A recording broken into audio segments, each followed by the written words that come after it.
CSBIS అకాడమీలో IAS IPS coaching అనేది ఈ జూన్ 7వ తారీఖు నుంచి మొదలవుతోంది.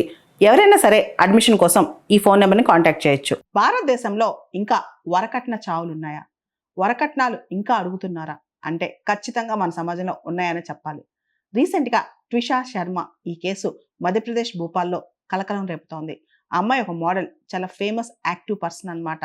అమ్మాయి చనిపోయి పడుంది. అది ఎలాంటి చావు అనే దాని మీద ఇంకా చర్చ జరుగుతోంది. ఇదంతా ఒక పక్కన పెడితే అమ్మాయి తల్లిదండ్రులు మాత్రం ఆవిడ భర్త ఎవరైతే ఉన్నారో భోపాల్ బేస్డ్ లాయర్, ఆ భర్త తర్వాత అతని తల్లి ఎవరైతే ఈ అమ్మాయి అత్తగారు ఉన్నారో ఆవిడ ఫార్మర్ జడ్జి కూడా, ఈ భర్త లాయరు అత్తగారు జడ్జి అనమాట. ఇద్దరు కలిసి అమ్మాయిని వేధించినట్లు కథనాలు వస్తున్నాయి. ఇది డౌరీ హెరాస్మెంట్ అని చెప్పి కూడా చాలా మంది చెప్తున్నారు. దీని మీద ఇంకా కేసు జరుగుతూనే ఉంది. కాబట్టి అసలు ఇది డౌరీ హెరాస్మెంటా కాదా పక్కన పెడితే భారతదేశంలో మాత్రం ఇంకా ఆడపిల్లలకి రక్షణ కరువైంది. అంతేకాదు అత్తింట్లో హరాస్మెంట్ బాగా పెరిగిపోతుంది అనమాట. చదువుకున్న కుటుంబమైనా చదువుకోని కుటుంబమైనా నువ్వేం తెచ్చావు, ఏమి ఇచ్చావు, పెళ్ళిలో మీ నాన్న ఏమిచ్చాడు, మాకేం అందింది అనే విషయం మీద ఎప్పుడూ ఎత్తి పొడుపులు ఉంటాయి. అది పెద్ద స్థాయిలో అంటే బాగా చదువుకున్న మహిళల దగ్గర నుంచి నార్మల్గా చదువుకొని పల్లెటూరు మహిళల వరకు అందరూ ఇది ఫేస్ చేస్తున్నారు అనమాట. అత్తింట్లో ఎన్ని ప్రశ్నలు ఉంటాయంటే మనం ఒకసారి వెళ్ళిన దగ్గర నుంచి వచ్చేంత వరకు అన్ని అనుమానాలే, అన్ని ప్రశ్నలే. మీరు మాకేమి ఇచ్చారు, మీ అమ్మ మీ నాన్న చేసిన ప్రామిస్లు నెరవేర్చుకున్నారా అని చెప్పి ఏదో ఒక విధంగా ఏదో ఒక ఎత్తి పొడుపులు ఉంటానే ఉంటాయి.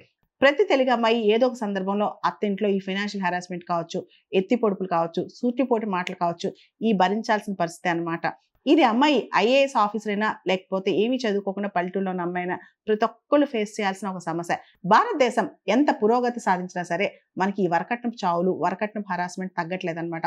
ముఖ్యంగా మనం చూస్తే భారతదేశంలో 2024 ఎన్సీఆర్బీ డేటా ప్రకారం 5737 డౌరీ డెత్స్ జరిగాయి, అంటే వరకట్నం చావులు జరిగాయి. అదేవిధంగా సగటున భారతదేశంలో ప్రతిరోజు 16 వరకట్నపు చావులు నమోదవుతున్నాయి.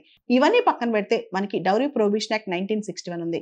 కట్నం ఇవ్వటం, కట్నం అడగటం రెండూ నేరమే. చాలా మంది అనుకుంటారు వరకట్నం డిమాండ్ చేస్తే నేరం అని చెప్పి. డిమాండ్ చేయటమే కాదు, వరకట్నం ఇవ్వటం కూడా తప్పే అనమాట. వరకట్నం ఇవ్వమని ప్రోత్సహించడం కూడా తప్పే. దాంతోపాటు భారత న్యాయ సంహితలో మనం చూస్తే కొత్తగా వచ్చిన చట్టాల్లో సెక్షన్ 80 క్లాస్ 2 డౌరీ డెత్ గురించి చెప్తుంది. అదేవిధంగా సెక్షన్ 85 డౌరీ హెరాస్మెంట్ గురించి చెప్తుంది. దాంతోపాటు సెక్షన్ 86 క్రూయల్టీ గురించి చెప్తుంది అనమాట.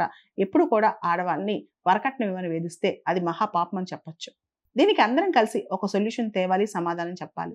సిఎస్బిఐఎస్ అకాడమీలో ఐఏఎస్ ఐపీఎస్ కోచింగ్ అనేది ఈ జూన్ 7వ తారీఖు నుంచి మొదలవుతోంది. ఎవరైనా సరే అడ్మిషన్ కోసం ఈ ఫోన్ నెంబర్ని కాంటాక్ట్ చేయొచ్చు.